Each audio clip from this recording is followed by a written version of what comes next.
And welcome back. बात शुरू करते हैं जी एक नए बिल के हवाले से जो कि सेनेट में पास हुआ। This is the guardians and wards amendment act 2020 बिल, जिसमें बाकायदा अगर अलहदगी हो जाती है वालिदैन के बीच में तो ख़वातीन को यह हक़ हासिल होगा कि वो बच्चों की कस्टडी ले सकें। इसमें क्या तब्दीली आई है, इसकी लेजिस्लेटिव फॉर्म में ये मौजूद नहीं थी, लेकिन कस्टडी इसी तरह दी जा रही होती थी कि अगर मेल चाइल्ड की अगर बात की जाए, अगर बेटा है तो 7 साल की उम्र तक वालदा के पास रहेगा, और अगर बेटी है तो 16 साल की उम्र तक उसकी कस्टडी उसकी वालदा के पास होती है। क्या ये तब्दीली है? इसके बाद ख़वातीन के पास, और ख़ुसूसन जो ख़वातीन खुला के लिए अगर अपना केस दायर कर रही हैं, उनको क्या सहूलतें मिलती हैं, क्या हुकूक मिलते हैं, इस पर बात करते हैं। हमारे साथ मौजूद हैं advocate high court and a member of the women in law initiative in Pakistan, Waiza Rafiq साहिबा। अस्सलाम वालेकुम वाइजा। वालेकुम सलाम जी। वाइजा, इस बिल के पास होने का खैर मकदम सब कर रहे हैं, इस पे आपका क्या रद्द अमल है और क्या तब्दीली आएगी हमारे लॉज में, हमारी लीगल फ्रेमवर्क में, और ख़वातीन को किस किस्म के हुकूक मिलते हैं, क्या आसानियाँ उनके लिए होती हैं इसके तहत? देखिए जी, मैं ये समझती हूँ कि ये एक बहुत ही खुशाइंद अमेंडमेंट है, क्योंकि इससे पहले कानून में जो हमारा पुराना गार्डियन एंड वार्ड्स एक्ट था, उसमें कोई स्पेसिफिक एज उस तरह से कोडिफाई नहीं की गई थी कि अगर बच्ची है तो उसकी कस्टडी कब तक वालिदा के पास होगी या वालिद के पास होगी, और अगर बच्चा है तो उसकी कस्टडी जो है वो कब तक वालिद के पास होगी और कब तक वालिदा के पास होगी। इस तरह की कोई स्पेसिफिक एज की रिस्ट्रिक्शन जो है वो कानून में मौजूद नहीं थी। उसकी वजह से होता ये था प्रैक्टिस में कि हम केस टू केस बेसिस पे हर केस के फैक्ट्स को मद्देनज़र रखते हुए, और वेलफेयर ऑफ द चाइल्ड जो एक चीज़ कानून में पहले भी मौजूद थी और अब भी है कि उस बच्चे की वेलफेयर या उसकी फलाह या उसकी बेहतरी किस चीज़ में है, हम इस किस्म के फैक्ट्स को देखा करते थे। अब ये तमाम चीज़ें जो हैं ये प्रैक्टिस में तो थी, और इस पे हमारे पास हाई कोर्ट की काफ़ी जजमेंट्स भी मौजूद थी, और इन प्रैक्टिस ये चीज़ फॉलो की जा रही थी, लेकिन वो केस टू केस बेसिस पे होता था, और कभी उसमें उस तरह से डिज़ायर्ड रिलीफ मिलता था और कभी नहीं मिल पाता था। और ये कोई एक हार्ड एंड फास्ट रूल नहीं था कि 7 ईयर्स तक है, अगर बच्चा है तो उसकी कस्टडी जो है वो माँ के पास ही जाएगी, बल्कि लड़कों की सूरत में तो बहुत ज़्यादा फाइट करना पड़ता था इन प्रैक्टिस काफ़ी केसेस में कि वो कस्टडी जो है वो माँ के पास हो। तो उसमें काफ़ी मसाइल रहते थे, लेकिन अब जो एक अच्छी चीज़ हुई है, मैं समझती हूँ इस अमेंडमेंट के ज़रिए, वो ये है कि स्पेसिफाई कर दिया है कि सेपरेशन के बाद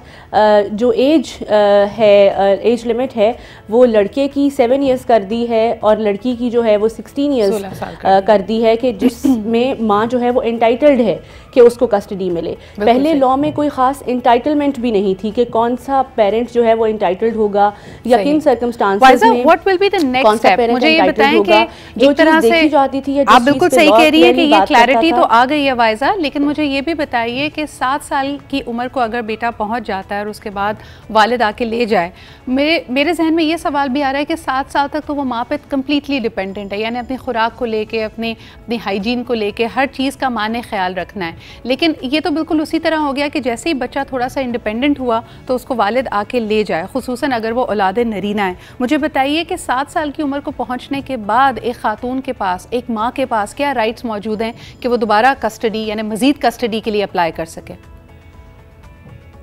देखिए, उसके बाद जो हमारा पुराना लॉ है उसकी जो प्रोविजंस हैं वो उस तरह से इंटैक्ट हैं कि अगर बच्चे की विल है और बच्चे की वेलफेयर इस चीज़ में है कि वो माँ के साथ रहे, उससे उसकी मर्ज़ी भी पूछी जाती है, उसकी अपनी इंक्लिनेशन किसकी तरफ है, ये तमाम चीज़ें जो हैं ये देख के कोर्ट फिर फैसला करेगी कि कस्टडी जो है वो अब किसके पास जानी चाहिए। देखिए, पेरेंट्स तो दोनों ही हैं, वालिद भी और वालदा भी, तो आप इस तरह से किसी एक को डिप्राइव तो कम्प्लीटली नहीं कर सकते। जो चीज़ सबसे जो टॉप मोस्ट प्रायोरिटी होती है कोर्ट्स की अमेंडमेंट से पहले भी, वो वेलफेयर ऑफ द चाइल्ड होती है, वेलफेयर ऑफ द माइनर होती है। तो अब 7 ईयर्स के बाद बच्चा जो है वो कम से कम इस पोजीशन में होता है कि वो बता सके, अपनी राय का इजहार कर सके, अपनी इंक्लिनेशन को एक्सप्रेस कर सके कोर्ट के सामने। तो इन तमाम चीज़ों को देखते हुए कस्टडी जो है वो वालिदा के पास दोबारा भी जा सकती है। लेकिन picking up on your point only बात की है, तो उस चीज़ पे मुझे लगता है कि ये कानून अभी भी रिलेटिवली साइलेंट है, जिसमें मेंटेनेंस की बात है और इस किस्म की चीज़ें हैं कि अगर वालिदा के पास रहेंगे बच्चे तो उनकी जो नानो नफ़का है और इस किस्म के जो ख़र्चे हैं और ये जो तमाम मसाइल हैं, इनके ऊपर अभी हमें और भी ज़्यादा जो है वो क्लैरिटी की ज़रूरत है और इस पर हमें कोडिफिकेशन की ज़रूरत है। सो ये वो एरिया है जहाँ पे अभी भी हम लैक करते हैं। वैसा लेकिन मुझे ये बताइए कि picking on your thing only, I am sorry I have to interject, और मुझे आपके ऊपर बात करनी पड़ती है बिकॉज कॉमा नहीं आता आपका। मुझे ये बताइएगा कि वालिद को डिप्राइव नहीं कर रहे आपके ख्याल में? Does this law also clarify कि जब 7 साल की उम्र तक बेटा और 16 साल की उम्र तक बेटी वालदा के पास होगी तो फिर वालिद के क्या हुकूक है? क्या उसको मीटिंग राइट्स दिए जाएंगे? किस तरह ऐसा भी ना हो कि वैसे ही हमारा रुझान ख़वातीन की तरफ या माँ की तरफ ज़्यादा होता है, तो वालिद के हुकूक किस तरह प्रोटेक्ट होंगे?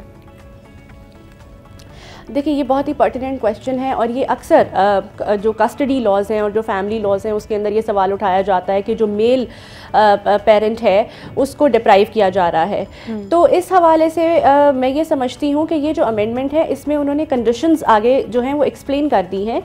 कि अगर वो इनकेपेबल है बच्चों की कस्टडी लेने के लिए, अगर वो इस काबिल नहीं है कि वो रिस्पॉन्सिबिलिटी उठा सके, या वो डिसीज़्ड है, मौजूद ही नहीं है, या इस किस्म की और कंडीशंस हैं कि जिसमें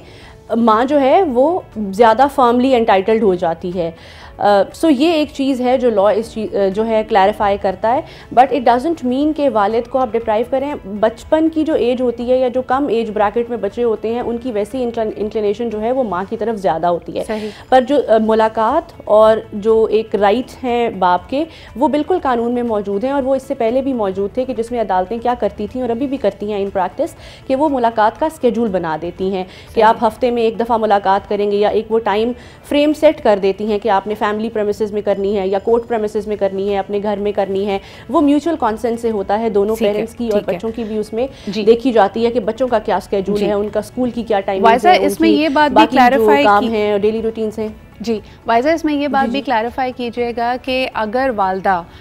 सेपरेशन के बाद, यानी अपने पहले शौहर से सेपरेशन के बाद, डिवोर्स के बाद दूसरी शादी करती है, तो क्या इन लीगल राइट्स में कोई तरमीम आती है, कोई शिक मौजूद है? क्योंकि अगर if she has started an own life तो फिर बच्चे की वेलफेयर दोबारा से गेज करेगा कोर्ट कि क्या उसके दूसरे हस्बैंड के साथ अब वो जिस लिविंग सर्कमस्टांसेस में है वो बच्चे की वेलफेयर के लिए वो किस तरह का इन्वायरमेंट है? Does that affect this law in any way?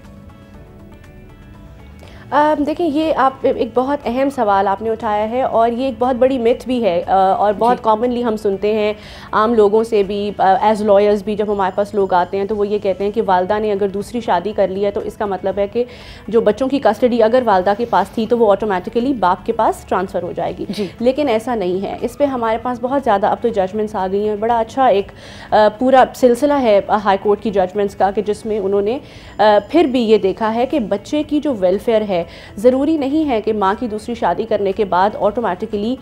जो बच्चा है उसकी वेलफेयर वहाँ पे ख़त्म हो जाए या उसको प्रोटेक्ट ना किया जाए या उसके राइट्स का ख्याल ना रखा जाए। बहुत से इंस्टांसेस में ऐसा होता है कि बच्चा और ज़्यादा प्रोटेक्टेड हो जाता है और ज़्यादा उसकी चीज़ों का ख्याल रखा जा रहा होता है। तो ऐसे सर्कमस्टांसेस को कोर्ट्स देखती हैं और एक्नॉलेज करती हैं। अब बहुत ज़्यादा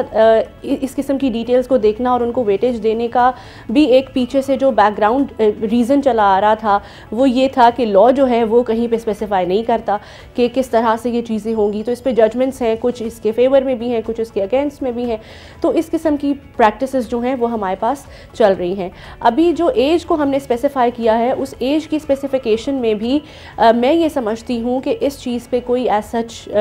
फ़र्क नहीं आएगा, या हम अगर आप देखें कि इसमें कोई इस किस्म की तब्दीली नहीं आएगी कि माँ की शादी के बाद बच्चों की कस्टडी की जो पोजीशन है जो इस अमेंडमेंट से पहले फॉलो की जा रही थी कि कभी वो बाप के पास चली जाती है कस्टडी, ये केस टू केस बेसिस पे होता है और कभी वो नहीं जाती है और ये फैक्ट सफिशिएंट होता है। इसमें हमारे शरिया लॉ भी काफ़ी ज़्यादा इंटरवीन करता है। इसमें हमने बालिग और नाबालिग का फैक्ट भी देखना होता है। लेकिन मुझे बताइए कि जहाँ हम ख़वातीन के तहफ़्फ़ुज़ की बात कर रहे हैं और माँ को यकीनन एक तहफ़्फ़ुज़ दे रहे हैं कि माँ ने अगर दूसरी शादी कर ली है तो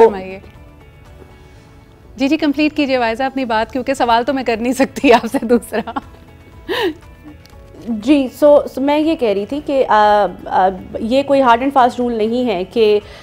इस तरह से होगा कि अगर माँ ने दूसरी शादी कर ली है तो ऑटोमेटिकली अगर उसके पास कस्टडी थी तो वो कस्टडी राइट्स उसके ख़त्म हो गए हैं। ये पहले भी नहीं था और ये अब भी नहीं होगा इस अमेंडमेंट के बाद भी। बहुत शुक्रिया वाइजा हमारे साथ मौजूद रहने के लिए। एक छोटा सा ब्रेक लेते हैं and will be right back.